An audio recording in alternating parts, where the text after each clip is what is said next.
দেখছেন ATN news. আমন্ত্রণ জানাচ্ছি আমাদের প্রতিদিনের নিয়মিত আয়োজন হ্যাপেনিং পয়েন্টে, পাওয়ার্ড বাই কাজী অ্যান্ড কাজিটি। এই পুরো অনুষ্ঠান জুড়ে আপনাদের সাথে আছি আমি রুমিতা ইসলাম। দর্শক, এবার অন্য যে কোনো সময়ের তুলনায় বাংলাদেশে শীতের প্রকোপ অনেক বেশি। শীত যেমন বেড়েছে, শীত বাড়ার সাথে সাথেই কিন্তু শিশুদের নিউমোনিয়া, বয়স্কদের শ্বাসকষ্ট, হৃদরোগের সমস্যা, জয়েন্টের সমস্যা অর্থাৎ শীতজনিত যে রোগবালাই সেগুলোও কিন্তু অনেক বেড়েছে। এর সাথে হাসপাতালে ভিড় বেড়েছে রোগীদের, বিশেষ করে শিশুদের। তো এই ইন্টারিম সরকার কি স্বাস্থ্য খাতে বিশেষ কোনো সক্ষমতা অর্জন এই সময়টুকুর মাঝে কে দেখাতে পেরেছে কিনা, এবং সরকার যে বলেছে যে 296টি অত্যাবশ্যকীয় ওষুধের দাম সরকার নির্ধারণ করে দিয়েছে, বাস্তবে কি আসলে সেই নির্ধারিত দামে ফার্মেসিগুলোতে ওষুধ পাওয়া যাচ্ছে কিনা? তো এই নিয়ন্ত্রণের যে ব্যাপারটা সেটা কি শুধু কাগজেই নাকি বাস্তবেও আমরা দেখতে পাচ্ছি? আজকের যে অনুষ্ঠানে আমরা জানার চেষ্টা করব শীতকালীন স্বাস্থ্য সুরক্ষা, ওষুধের বাজার আর সরকারের দায়িত্ব, এই সব কিছু নিয়েই আজকে আমরা আমাদের আলোচনা রেখেছি। আলোচনার জন্য যে টপিকটা আমরা নির্ধারণ করেছি সেটি হচ্ছে শীতকালীন রোগবালাই সুরক্ষা কোথায়। এই বিষয়ে কথা বলতে আমাদের সাথে আজকে স্টুডিওতে উপস্থিত আছেন মেজর ডক্টর খসরত সামাদ, ওষুধ বিজ্ঞানী ও কলামিস্ট। আপনাকে স্বাগত আমাদের অনুষ্ঠানে। জি, ধন্যবাদ। শুরুতে আমরা যে কথা বলছিলাম যে শীত মৌসুম এলে শিশু আর বয়স্করা সবচেয়ে বেশি আসলে ঝুঁকিতে পড়ে, এবং হাসপাতালগুলোতে শিশু এবং বয়স্ক এই দুই ধরনের মানুষের ভিড় সবচেয়ে বেশি দেখা যায়। তো প্রি উইন্টার প্রস্তুতি বলতে সরকারের কি কিছু ছিল কিনা এবারের শীতে? জি, ধন্যবাদ। শীতকাল তো আর হঠাৎ করে আসে নাই, এটা প্রি ফোরকাস্টেড। এই মাসে শীত আসবে এবং সারা বিশ্বায়নের যে ওয়েদারে পরিবর্তন হচ্ছে তাতে এই বছর শীত যে বেশি পড়বে এটা আবহাওয়াবিদরা আগের থেকে ফোরকাস্ট করেছিলেন। এখন আমরা এটা আগের থেকে কি সুরক্ষার কথা ভাববো? সুরক্ষার কথা ভাববো যে এই সময়কালে রোগ বালাই বেড়ে যাবে যেগুলি আপনি উল্লেখ করেছেন, এবং এই রোগ বালাইয়ের জন্য যথাযথ ম্যানেজমেন্টের জন্য হাসপাতাল বা স্বাস্থ্য ব্যবস্থা প্রস্তুত কিনা। দেখেন, বিগত 5 বছরের যদি আমরা একটা গড় করি, ডাটা থাকে হাসপাতালে যে অসুখগুলি কি কি হয়েছে শীতকালে, তাহলে এই বছর অলৌকিকভাবে তার থেকে কোনো কমতি বা বাড়তি হবে না, তার কাছাকাছি 5 বা 10% ডিফারেন্স থাকবে। তার মানে চিকিৎসক এবং স্বাস্থ্য কর্মী যারা, তাদের কিন্তু মাথাতে আছে যে কি কি অসুখ কতটুকু হতে পারে। 1, 2 হচ্ছে ঔষধ তো দিতে হবে। তো ঔষধের বেলা দুটো বিষয়, একটা হলো যে ঔষধটা যে সাব সেন্টার, ধরা যাক তার নাম হচ্ছে ধরা যাক সেটা একটা প্রত্যন্ত অঞ্চলে, সেখানে একজন ডাক্তার থাকেন, 2টো প্যারামেডিক্স থাকেন, একদম ওখান থেকে শুরু করে আমি টারশিয়ারি পর্যন্ত নিয়ে আসি। সারা বাংলাদেশকে তো আমি বিবেচনা নিয়ে আলোচনাটা করছি। তাই যদি হয় সেইখানে এই যে বাড়তি অসুখ, বাড়তি রোগী, বাড়তি ওষুধ তার সাথে সমানুপাতিক কিনা। এখন এই যে হঠাৎ করে সারা দেশে যে বাড়তি ওষুধের দরকারটা পড়লো, তাহলে এক জায়গা থেকে টেনে আরেক জায়গা থেকে টেনে এটা সম্ভব না, ইকুয়ালি ডিমান্ডেড। যদি তাই হয় তাহলে পরে এই ওষুধগুলি ম্যানুফ্যাকচার কিন্তু অনেক আগে হয়েছে, যেটা ম্যানুফ্যাকচারারে। তখন কি এটা তারা বিবেচনায় নিয়েছিল যে এত তারিখে শীত হবে এবং শীত উপলক্ষে এই যে নিউমোনিয়া থেকে অন্যান্য যে অসুখগুলি বললেন এটা হবে, ফলে বাড়তি ওষুধ আমাদের জন্য আমরা প্রস্তুত করেছি কিনা। দৃশ্যমানভাবে দুটো বৈপরীচিত্র আমরা দেখেছি পত্রপত্রিকাতে। একটা হলো যে এই কথাটা বলা হয় না যে কেউ রোগী ফেরে গেছে, বলা হয়েছে ব্যাপক রোগীর লোড আছে, কিন্তু বলা হয়েছে যে অধিকতর স্বাস্থ্য নিশ্চিত করা গেলে ভালো হতো।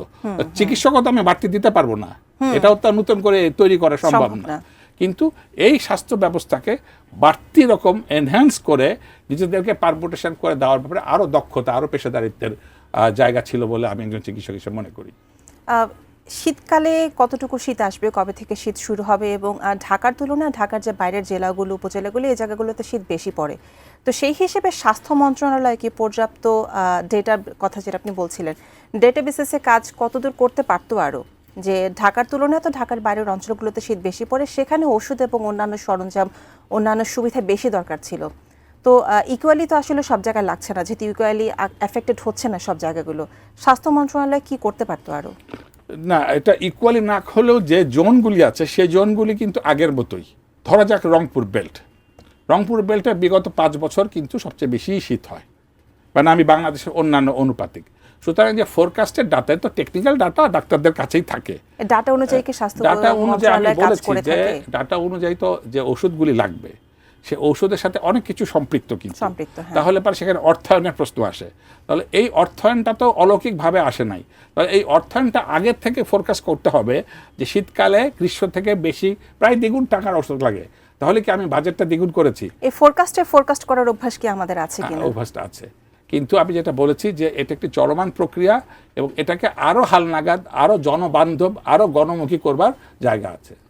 বাংলাদেশে ঢাকার বাইরে যে প্রত্যন্ত জেলাগুলো, সেগুলোর অর্থনৈতিক যে সাপোর্ট সিস্টেম আমরা দেখি, সেখানকার মানুষের আয়, গড় আয়, তাদের যে অর্থনৈতিক অবস্থা, সেই অবস্থায় কিন্তু হাসপাতালে যে চিকিৎসা নেওয়া নিজের খরচে খুব কঠিন হয়ে পড়ে তাদের জন্য।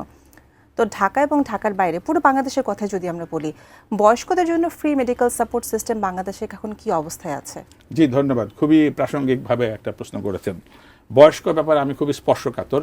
একটি ছোট উপমা, খুব বেশি অপ্রাসঙ্গিক না, এখানে আমরা টেবিলে আলোচনা করেছিলাম। বিগত কোভিডের সময় জার্মান, যেখানে সবচেয়ে ভালো হেলথ সিস্টেম বলে আমরা মনে করি, সেখানে আইসিইউতে 2টো মাত্র বেড ছিল একটা হাসপাতালে। তো 2টো মাত্র ভেতরে বাবা আর সন্তান, বাবা একদম বয়সী আর সন্তান তরুণ, ধরেন তার বয়স হচ্ছে 22 বা কিছু। তো একটা মাত্র বেডে একজনকে চয়েস করে নিতে হবে। তখন চিকিৎসকরা বললো যে তুমি পিতা পুত্র তুমি ঠিক করো। তখন পিতা বলছে যে আমার তো জীবন প্রায় শেষ, আমি আর বেশি দিন বাঁচবো না, পুত্র তুমি ওইখানে বেশি দিন বাঁচবা, তুমি বেঁচে গেলে তো অনেক দিন। পুত্র বলছে না, আজকে যে আমি সন্তান, আজকে যে আধুনিক জার্মান তৈরি হচ্ছে, এটা তোমার অবদানের স্বীকৃতি, সুতরাং বিছানাটা তোমার প্রাপ্য। তাহলে আমি যেটা বলতে চাচ্ছি যে আমাদের যে সীমিত আইসিইউ, এই বন্টনটার দায়ভার আমি আসলে এখানে নিতে চাই না, এটা আমি এভাবে করতে চাই। বরং আমি বলতে চাই যে এইটা দৃশ্যমান আরও আগের থেকে করা উচিত ছিল, এবং আমার তো অলৌকিকভাবে স্বাস্থ্য খাতে অন্য কোনো বাজেট থেকে টেনে আমি করতে পারবো না, অন্য বাজেট আমাকে এটা সাপোর্ট দিবে না। তাহলে আমাকে প্রায়োরিটাইজ করতে হবে যে স্বাস্থ্য খাতে আমি অগ্রগণ্য কী করব। তাহলে আইসিইউতেও কিন্তু রোগীর সংখ্যা বেড়ে যাচ্ছে, জটিলতা হচ্ছে। ধরেন নিউমোনিয়া, শিশু, তাহলে শুধুমাত্র আউটডোর একটা প্যারাসিটামলের জন্য যিনি আসেন, আন্ডার প্রিভিলেজ, 2টো সর্দি কাশির ওষুধ যিনি নেন, ওনারও যেরকম দরকার, ওনার কাছেও স্বাস্থ্য যেমন গুরুত্বপূর্ণ, আবার যিনি আইসিইউতে আসছেন তিনিও গুরুত্বপূর্ণ। ইন বিটুইন যিনি হয়তো হাসপাতালে 2 দিন থাকছেন, চলে যাচ্ছেন, যাকে একটা নেবুলাইজ করতে হচ্ছে, যাকে একটা লাংসে একটা ইঞ্জেকশন দিতে হচ্ছে, যাকে একটা স্যালাইন লাগছে, তার জন্য প্রত্যেকটা জীবন, প্রত্যেকটা পদক্ষেপ সমভাবে গুরুত্বপূর্ণ। সুতরাং একজন চিকিৎসকের দৃষ্টিতে প্রত্যেকটা রোগী সমভাবে গুরুত্বপূর্ণ এবং তার রাইট। মৌলিক গবেষণা, আমি কারো পকেট থেকে তাকে আমি কোনো অর্থায়ন করছি না, এটা তারা ন্যাশনাল পে করে, তারা ট্যাক্স দেয় এবং এই ট্যাক্সের অর্থায়নই তাদেরকে দেয়। সুতরাং আমি মনে করি প্রত্যেকটাই তারা এটা রাইট রাখে। 2, আর যেটা বলেছে জেরিয়াট্রিক, অর্থাৎ বার্ধক্যজনিত বিষয়টি যেটা থাকে, সেটা হচ্ছে বয়সের কারণে তো কিছু জটিলতা থাকেই। আর কোমরবিডিটি বলে আমরা একটা শব্দ কম বেশি এর ভেতরে গণমাধ্যমে জেনে গেছি। তার ভেতরে কিডনি সমস্যা থাকে, তার ব্লাড প্রেশারের সমস্যা থাকে, তারপর ডায়াবেটিকের সমস্যা থাকে। তার মানে আমি বলতে চাচ্ছি একই ঠান্ডা আমার আর আপনার লাগলে, আমার যদি বয়স বেশি হয়, আমি যদি সিনিয়র সিটিজেন হই, আমার মৃত্যুর ঝুঁকি কিন্তু বেশি। সুতরাং এই মৃত্যুর ঝুঁকি এড়ানোর জন্য আমাকে মনিটর করা, আমি একটা হাসপাতালে নিয়ে আসা, হাসপাতালে আনতে গেলে পথে যে অ্যাম্বুলেন্স, এইটি ঢাকা শহরে কতটুকু জনবান্ধব, এইটাও কিন্তু আমাকে আলোচনায় আসতে হবে। আমি যে জায়গাতে থাকি, একটা অ্যাম্বুলেন্সকে ডাকা হলো, অ্যাম্বুলেন্স ডাকতে যদি 4 ঘন্টা লাগে। আমরা এই আলোচনাতে থাকবো এবং অর্থায়নের ব্যাপার এবং জনবান্ধব যে স্বাস্থ্য ব্যবস্থা, স্বাস্থ্য সুরক্ষা, এটা নিয়ে আমি পরবর্তীতে এই আলোচনাতে ফেরত আসবো আপনার কাছে। একটা বিরতির সময় হয়েছে। দর্শক, আমাদের আলোচনায় এই মুহূর্তে একটা বিরতির সময় হয়েছে, ফিরছি একটু পর।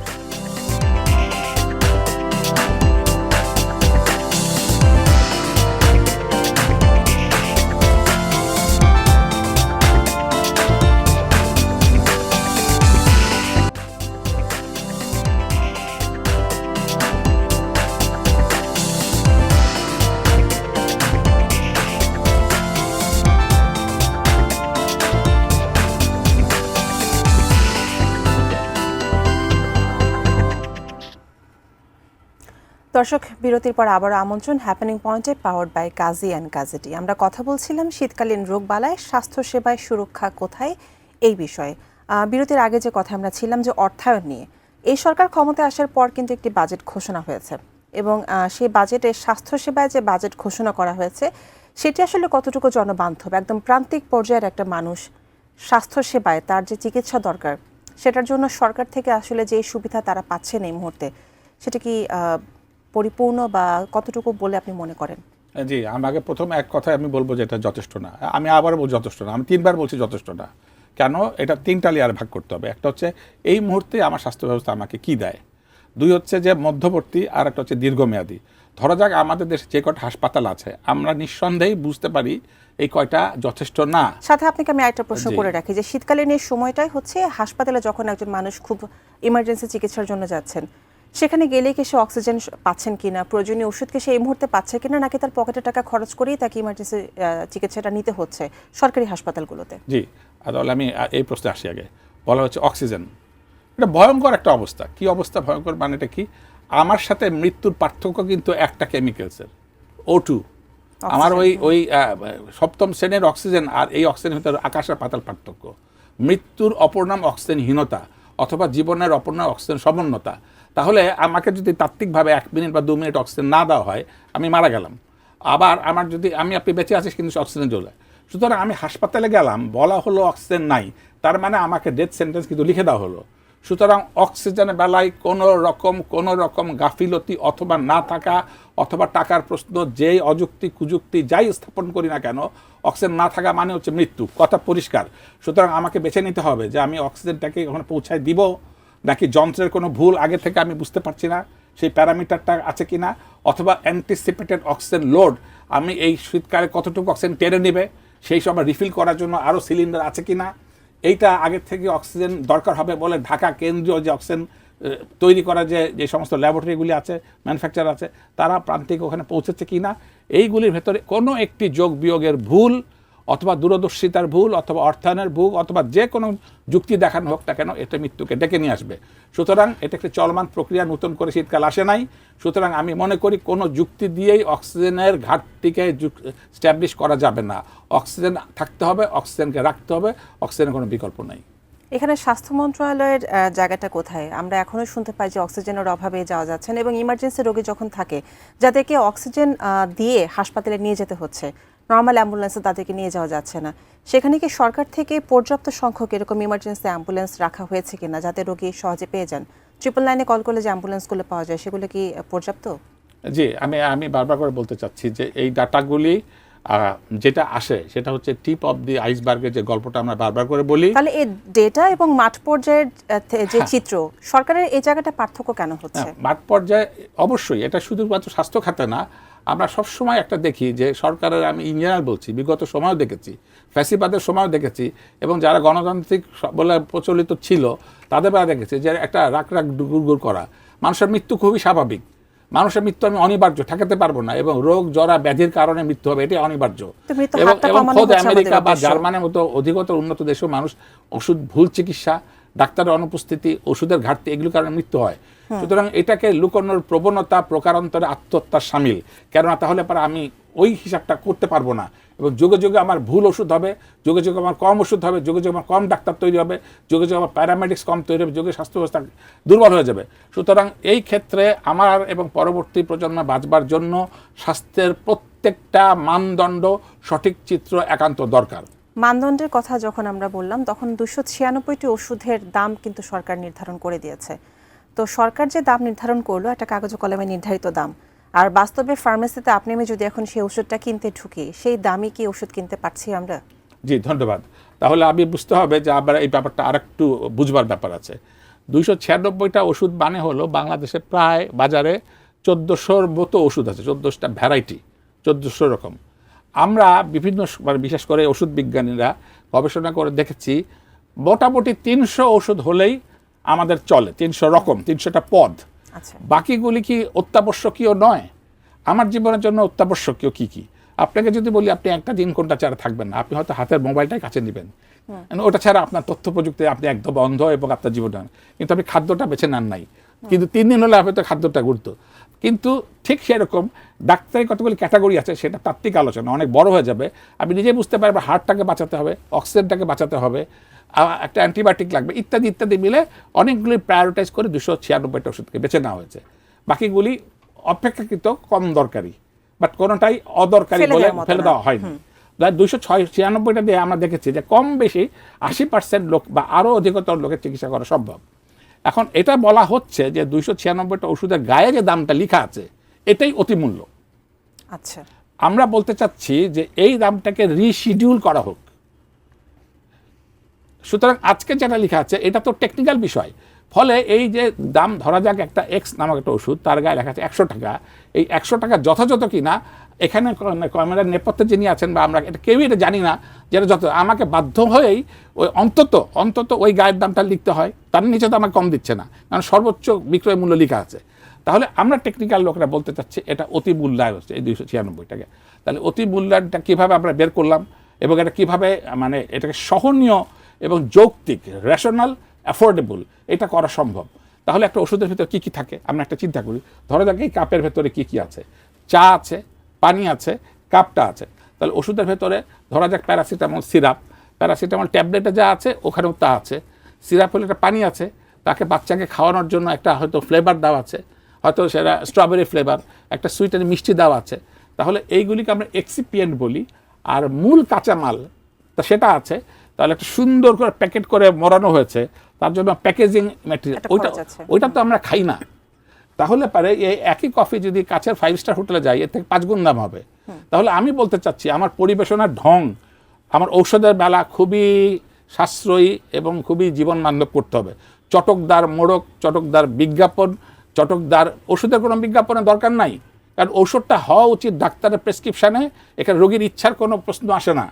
আপনি ইচ্ছা করে 5টা কফি ব্লেন্ড করে খেতে পারেন, আপনার 5টা 5 স্টার হোটেল আপনি পছন্দ করে বিরিয়ানি খেয়ে আসতে পারেন, কিন্তু ঔষধ খাবেন আপনি ডাক্তারের ইচ্ছায়। এটা একটা বিজ্ঞান, এখানে ব্যক্তিগত চয়েসের কোনো স্পেস নাই। যদি তাই হয় এটা সম্পূর্ণ চিকিৎসকের উপর ছেড়ে দিতে হবে। যদি তাই হয় চিকিৎসকে ঠিক করবেন অপ্রয়োজনীয় অংশটা কী কী, সেখানে তার কোনো সম্পৃক্ততা নাই। তাহলে পরে আমি যেটা বলতে চাচ্ছি ওই ইপিআই যেটা তার র মেটেরিয়াল। এবং আর একটা জিনিস খুবই আমি স্বচ্ছভাবে বলতে চাই, ওষুধ বিপণনের ক্ষেত্রে কতগুলি বড় বড় ম্যানুফ্যাকচারার কতগুলি লোকদেরকে বিপণনের জন্য যুক্ত করেন। তারা চিকিৎসকের কাছে যান, চিকিৎসকদের প্রত্যক্ষ পরোক্ষ বিভিন্নভাবে আমরা শুনেছি, দেখেছি, তারা প্রলুব্ধ হন কখনো কখনো এবং তাদের প্রেসক্রিপশন অনুযায়ী তারা কথা অনুযায়ী যে হচ্ছে বাজারে যে প্রচলিত ওষুধের দাম আছে সেটি আসলে উচ্চ মূল্য, এবং এরপরে হচ্ছে এই মূল্যের বাইরেও আরেকটু উচ্চ মূল্য দিয়ে আমরা সেটা কিনে নিচ্ছি। তাহলে আপনার কাছে ছোট করে জানতে চাইবো, তাহলে হচ্ছে এই যে একটা সিন্ডিকেটের মতো আছে, ওষুধ যে যারা বিক্রি করছেন সেই কোম্পানিগুলোর কাছে, সেই জায়গাগুলোর কাছে কি সরকার চাপে নত হয়ে যাচ্ছে কিনা? অবশ্যই হয়েছিলেন। কীরকম? ওষুধের কোম্পানি বাংলাদেশে কারা কারা চালাতো? ধরেন একটা কোম্পানি এ, ধরেন একটা কোম্পানির নাম বি। ধরা যাক বি কোম্পানির নাম যিনি তার ওস্তাদ, যিনি নেপথ্যের নায়ক, তাকে সবাই চিনে। ধরা যাক কেউ দরবেশ, কেউ পীর, কেউ আউলিয়া। দরবেশ তো রাষ্ট্রই চালায়, তার কথা তো রাষ্ট্র উঠে বসে, তার কথা ফ্যাসিবাদ বসে বসে, তো সে ওষুধ চালাতে পারবে না। তার ওষুধ তো বিপণন, তার তো দরকার শুধু লাভ। তাতে মানুষ মারা গেল, ওষুধের ভেতরে বা আলু থাকলো না পটল থাকলো, তার ভেতরে পানি ঢুকিয়ে দিয়েছে কি না এটা তো আপনি দেখতে পাচ্ছি না। সুতরাং ওই দরবেশ বাবা, ওই ফ্যাসিবাদ হাসে আমাদের ওষুধ ব্যবস্থাটা বন্দী ছিল। তাহলে এখন আমাদের হচ্ছে যে যুগ, অন্তত আমার প্রজন্মকে বাঁচাতে গেলে এই তস্করদের কাছ থেকে ওষুধ শিল্পকে বের করে নিয়ে আসতে হবে। এবং 296টা ওষুধের আমরা বিজ্ঞান ভিত্তিক সারা পৃথিবীতে গবেষণা করে দেখেছি যে একটা প্যারাসিটামল দাম কতটুকু হতে পারে। ওই যে 3টা কথা বলেছি, ইপিআই তার এক্সপেন্স দিয়ে, এবং তাদের একটা প্রফিট মার্জিন থাকুক। আমরা বলছিলাম লস করে তুমি বিক্রি করো, সেটাই, হ্যাঁ, কিন্তু মিনিমাম লাভ, মিনিমাম ট্যাক্স বা ভ্যাট ওষুধের যে জায়গাটা সেটা যাতে সাধারণ নাগরিকের জন্য নাগরিক অধিকার হয়, বাজার নির্ভর পণ্য যাতে না হয়ে যায়, যেখানে সবাই যাতে হচ্ছে যার যার জায়গা থেকে লাভ করতে পারে এবং মানুষ বেঁচে ফিরতে পারে। আপনাকে অসংখ্য ধন্যবাদ আমাদের সাথে যুক্ত হয়ে এই আলোচনায় অংশ নেওয়ার জন্য। দর্শক, আমরা কথা বলছিলাম শীতকালীন রোগবালাই এবং বাংলাদেশের যে ওষুধ ব্যবস্থা, স্বাস্থ্য ব্যবস্থা, স্বাস্থ্য সুরক্ষা, এই সব কিছু নিয়ে। আগামীকাল দেখা হবে আবার নতুন কোনো বিষয় নিয়ে। সে পর্যন্ত ভালো থাকবেন, এটা নিউজের সঙ্গেই থাকবেন।